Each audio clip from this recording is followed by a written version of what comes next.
নমস্কার। কবিতা উৎসব এডি ক্রিয়েশন অনুষ্ঠান আপনারা দেখতে পাচ্ছেন। দেশে বিদেশের হাজার হাজার দর্শক, আমরা অত্যন্ত আনন্দিত। আমরা আপনারা নিয়মিত দেখে থাকেন। কবিতা উৎসব এডি ক্রিয়েশন দেখে আপনারা পরামর্শ দিচ্ছেন। তাহলে আজকের এই মহান পূর্ণ দিনে, এই দিনে মহামানব স্বামী স্বরূপানন্দ পরমহংসদেব জন্মগ্রহণ করেছিলেন। তিনি মানব জাতির উদ্ধারের জন্য চরিত্র গঠন আন্দোলন এবং তার নানান আদর্শমূলক বাণী রয়েছে। আজকে এই দিনকে স্মরণ মনন করে তার প্রতি শ্রদ্ধা জানিয়ে বিশেষ আলোচনায় আমরা আমন্ত্রণ জানিয়েছি তাপস কুমার মহন্তকে। তিনি বাবামণির আশ্রিত। অনেক অনুষ্ঠান তাকে স্বরূপানন্দ পরমহংসদেবের অখণ্ড সংহিতা থেকে পাঠ করতে দেখা যায়। আমিও ব্যক্তিগতভাবে অত্যন্ত আশ্রিত। আমি বাবামণির আদর্শে অনুপ্রাণিত হয়ে আমার জীবনকে সাজিয়েছি এবং প্রতিদিন প্রতি মুহূর্তে যাকে স্মরণ করি, আমি আমার সমস্ত শুভ কাজে বাবামণিকে স্মরণ করে আরম্ভ করি। দিনের ভোরের যখন আমি ঘুম জাগে সেই মুহূর্ত থেকে রাত্রি ঘুমাবার আগ পর্যন্ত বাবামণিকে আমি স্মরণ করি। সেই মহান যে পরম পুরুষ, তাকে নিয়ে তার সম্পর্কে কিছু আলোকপাত করার জন্য আমি আমন্ত্রণ জানাচ্ছি আমাদের বাচিক শিল্পী তাপস কুমার মহন্তকে। আপনি বলুন। তার অনেক দিক রয়েছে সমুদ্র সম, তো তার কিছু কথা আজকে আমি বলে আমন্ত্রণ জানাই। নমস্কার। কবিতা উৎসব এডি ক্রিয়েশনের সকল দর্শকদেরকে সঙ্গে ধন্যবাদ জানাই। আজকে শ্রী শ্রী স্বামী স্বরূপানন্দ পরমহংসদেবের আশ্রিত শ্রী আশুতোষ দাস মহাশয়কে আজকে এমন এক মহাপুরুষের জন্মদিন, যে মহাপুরুষ আবির্ভূত হয়েছিলেন এই পৃথিবীতে। উনি এক নবধারার প্রচলন করেছিলেন এই ধরাধামে। আর চণ্ডালে ব্রাহ্মণত্ব স্বীকার করেছিলেন তিনি।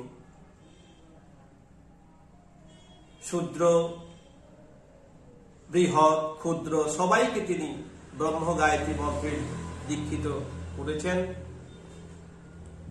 এমন এক ব্যক্তিত্ব যার সমস্ত জীবন তিনি সংগ্রাম করে গেছেন দুঃখী দরিদ্রদের সেবায়। নিজে অভিক্ষুক ছিলেন, ভিক্ষা নৈবচ, অর্থাৎ তিনি কর্মপুরুষ ছিলেন। নিজের উদ্যমে তিনি প্রতিষ্ঠা করেছেন দি মাল্টিভার্সিটি। কাউ থেকে চাঁদা তুলেননি, কাউ থেকে হাত পাতেননি, নিজে পরিশ্রম করেছেন। সমস্ত ভক্তদের নিয়ে তিনি দিনের পর দিন অনাহারে অনিদ্রায় প্রতিষ্ঠানটিকে তুলে ধরেছেন। আজও আমরা অনুপ্রাণিত। উনি ভক্তদের কাছে শ্রী শ্রী বাবামণি নামে পরিচিত। শ্রী শ্রী বাবামণি এবং অখণ্ড 4 স্তম্ভ মিলে, অর্থাৎ 4 স্তম্ভ অখণ্ড সংঘের শ্রী শ্রী দিদিমণি, শ্রী শ্রী ভাইদা, পরম পূজনীয়া শ্রী সংহিতা দেবী, ওনাদেরকে এই সংগঠনের 4 স্তম্ভ হিসাবে ধরা হয়ে থাকে। ওনাদের অক্লান্ত প্রচেষ্টায় আজকের এই সংগঠন বিশ্বের দরবারে অযাচক চরিত্র গঠনের স্রষ্টা স্বামী স্বরূপানন্দ উনি চালিয়ে যাচ্ছেন ওনার সংগঠনের মাধ্যমে চরিত্র গঠন আন্দোলন। সমস্ত পৃথিবীতে এক নবরূপের উদ্ঘাটন করেছেন। ওনারই বাণী থেকে দুই একটা পাঠ আমি করতে চাই। চরিত্র গঠন কি? শ্রী শ্রী বাবামণি বলেছেন, আমি যে চরিত্রবান হচ্ছি তার প্রমাণ কিসে পাবো? কালকে আমি যা ছিলাম আজকে আমি তার চাইতে ভালো হয়েছি কিনা, হচ্ছে কিনা, নিয়মিত ভাবে এইটি অনুসন্ধান করে যাওয়ার নামই চরিত্র গঠন। কালকে আমি 3টি মিথ্যা কথা বলেছি, আজকে আমি মাত্র 2টি কথা মিথ্যা বলেই রেহাই পেলাম। এইখানে আমার চরিত্র উন্নতির সূচনা। আমার চরিত্র গঠন আরম্ভ হলো, কালকে আমি একটা কুকাজ করতে যাচ্ছিলাম, কিন্তু লোকে দেখে ফেলবার ভয়ে কুকাজ করিনি। আজকে কুকাজ করার যথেষ্ট সুযোগ ছিল, প্রলোভন ছিল, কালকের চাইতে প্রবলতর। কেউ দেখে ফেলবার কোনো সম্ভাবনা ছিল না, তবু আমি কুকাজ করিনি। বুঝতে হবে আমার চরিত্র উন্নতির দিকে চলেছে। ইন্দ্রিয় চর্চা, পরদ্রব্য অপহরণ, মদ্যপান প্রভৃতি সবই নিতান্ত জঘন্য কুকার্য। কেউ দেখতে পায়নি বলেই এ সকল কুকার্য, পাপ কার্য, সৎকার্য হয় না। কেউ জানতে পাবে না বলেই অন্যায় কখনো পুণ্য কার্যে পরিণত হয় না। এই বোধকে অন্তরে জাগ্রত রেখে সদা সতর্ক ভাবে চলতে পারলে তুমি হবে চরিত্রবান। দেশ চরিত্রবান নরনারী চায়। এইখানে আমরা শ্রী শ্রী বাবামণির উদাত্ত কণ্ঠে আমরা জানতে পারি চরিত্র গঠন আন্দোলন নিয়ে উনি কিভাবে দেশের লোকদেরকে উদ্বুদ্ধ করেছিলেন। এটা আজও প্রাসঙ্গিক, এবং আপনি ওই পিতামাতার সম্পর্কেও তার যে অমূল্য বাণী রয়েছে, অমর বাণী রয়েছে, কিছু অংশ পড়েন যদি আমরা। আজকে আমরা বলছেন, জাতি যখন গঠন হয় তখন আমাদের পরিবার থেকেই আগে সেটা উদ্ঘাটন হবে। কিভাবে একটি পরিবার উন্নতির দিকে যাবে সুষ্ঠুভাবে, নিয়ম শৃঙ্খলা ভাবে, যার জন্য তিনি দিনলিপিতে লিখেছেন, প্রত্যেকটা লোক যদি, নরনারী যদি সেই দিনলিপি প্রত্যেক সময় ব্যবহার করে থাকেন, অর্থাৎ দিনলিপি লিখে থাকেন, দিনলিপির মতো যদি তারা নিজের জীবনটাকে গঠন করেন, তাহলে একটা পরিবারে একটা নবপ্রজন্মের একটা ভালো লোক সেখানে তৈরি হবে, যে লোক আগামীতে দেশের ও সমাজের হয়ে অনেক কাজ করতে পারবে।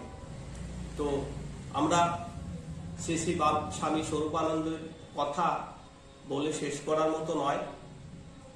যেদিকেই উনি আমরা দেখি, ওনার গান, ওনার কবিতা, ওনার সাহিত্য সৃষ্টি, ওনার ধর্ম নিয়ে আলোচনা, কিভাবে ভগবত সেবার মধ্য দিয়ে আমরা আমাদের পথটাকে সোজা পথে আমরা এগোতে পারব, নির্ভয়ভাবে আমরা পরমেশ্বরের পূজার মাধ্যমে আমরা পরমেশ্বরকে পাব। শ্রী শ্রী স্বামী স্বরূপানন্দের আদর্শ আজও আমাদের সবাইকে অনুপ্রাণিত করে। যারা আমরা জানি না শ্রী শ্রী স্বামী স্বরূপানন্দকে, অমৃত সম বাণীগুলো সমুদ্রের মতো আমাদের পাঠ করা দরকার, নতুন প্রজন্ম পাঠ করা দরকার। যদি কি আপনার কি মনে হয়, সেই অমৃত বাণীগুলো যদি আপনারা একবার বিশ্লেষণ করতে পারেন, শ্রী শ্রী স্বামী স্বরূপানন্দের বাণীগুলো, তাহলে দেখতে পারবেন আজকের কোনো গীতার অংশ থেকে কম নয়। গীতায় যেগুলো বাণী লেখা আছে, শ্রী শ্রী স্বামী স্বরূপানন্দ আজকের দিনে বসে সেই নবপ্রজন্মের কাছে সেই বার্তা আমাদের কাছে দিয়ে গেছেন, কিভাবে সমস্ত পৃথিবীতে আমরা এই ভাবে, যেমন এখানে একটা উনি বলেছেন,